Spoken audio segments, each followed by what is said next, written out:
জামুগুৰিহাটত ধুমুহাৰ তাণ্ডৱ নিশা প্ৰায় 2:30 বজাত অহা এজাক প্ৰচণ্ড ধুমুহা বতাহে জামুগুৰিহাটৰ উত্তৰ অঞ্চলৰ ৰাইজৰ বিস্তৰ ক্ষতি সাধন কৰে।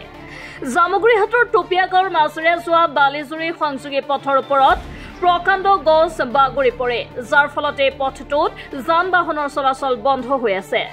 আনহাতে বিদ্যুৎ সংযোগী তাৰৰ ওপৰত গছ পৰি ক্ষতি কৰাৰ ফলত নিশাৰে পৰাই বিদ্যুৎ যোগান ব্যাহত হৈ আছে। টুপিয়া গাঁৱৰ কেইবাটাও পৰিয়ালৰ বাসভৱনত গছ বাগৰি পৰি বিস্তৰ ক্ষতি কৰা পৰিলক্ষিত হৈছে। ৰাজ্য বিদ্যুৎ বিভাগক শীঘ্ৰে মেৰামতিৰ ব্যৱস্থা কৰি বিদ্যুৎ যোগান নিয়মীয়া কৰিবলৈ অনুৰোধ জনাইছে। টুপিয়া গাঁৱৰ মাজভাগত ধুমুহাই ব্যাপক ক্ষতি সাধন কৰিছে। যোৱাকালি ধুমুহাৰ তাণ্ডৱে কেইবাটাও গছ ভাঙি পেলাই মানুহৰ ঘৰতো পৰিছে, আমাৰ ইলেক্ট্ৰিক লাইনৰ ওপৰতো পৰিছে, খুটা তাঁৰ ইলেক্ট্ৰিক লাইনৰ চব ধ্বংসস্তূপত পৰিণত হৈছে আৰু মানুহৰ ঘৰো ক্ষতি হৈছে। আমাৰ অজিত বৰাৰ ঘৰত আমাৰ প্ৰকাণ্ড গছ এডাল ভাগি পৰিছে, পশুধনৰ মানুহৰ প্ৰথমে প্ৰাণ ৰক্ষা হৈছে। আমাৰ এই চিন্ময়হঁতৰ ঘৰতো ঘৰৰ প্ৰকাণ্ড গছ এডাল ৰাস্তাত বাগৰি পৰিছে। গতিকে ব্যাপক ক্ষতিসাধন হৈছে যোৱাকালিৰ ধুমুহাত। আমাৰ এই অঞ্চলত টুপিয়া অঞ্চলত যোৱাকালিৰ ক্ষতি ব্যাপক।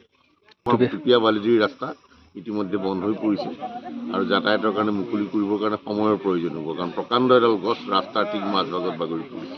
বিভাগক মই অনুৰোধ জনাইছোঁ যাতে তেখেতসকলে যিমান পাৰি সোনকালে আহি পেলাই এই লাইন মেৰামতি কৰি ৰাইজক সকাহ দিয়াৰ যেন ব্যৱস্থা কৰে। উত্তৰ অঞ্চলতেই ধুমুহাই তাণ্ডৱৰ সৃষ্টি কৰিছে, গতিকে স্বাভাৱিকতেই এই অৱস্থাৰ পৰা স্বাভাৱিক অৱস্থালৈ আহিবৰ কাৰণে কিছু সময়ৰ প্ৰয়োজন হ'ব।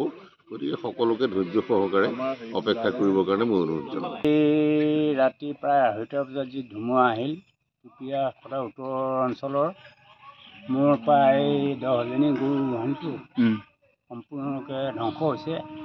কিন্তু সৌভাগ্যক্ৰমে মোৰ গৰু এজনীও মৃত্যুমুখত নপৰিল, বাচিল। বাকী এই অঞ্চলৰ প্ৰায় গছ প্ৰায় বাঢ়িছে আৰু টুপিয়া বালিজুৰি যি ৰাস্তা, সেই ৰাস্তাও বৰ্তমান এতিয়া বন্ধ হৈ আছে। গছ পৰি ডাঙৰ প্ৰকাণ্ড গছ পৰি আছে। বিদ্যুৎ সেৱা ব্যাহত হ'ল। কেইদিনলৈ আহে ঠিক নাই আৰু।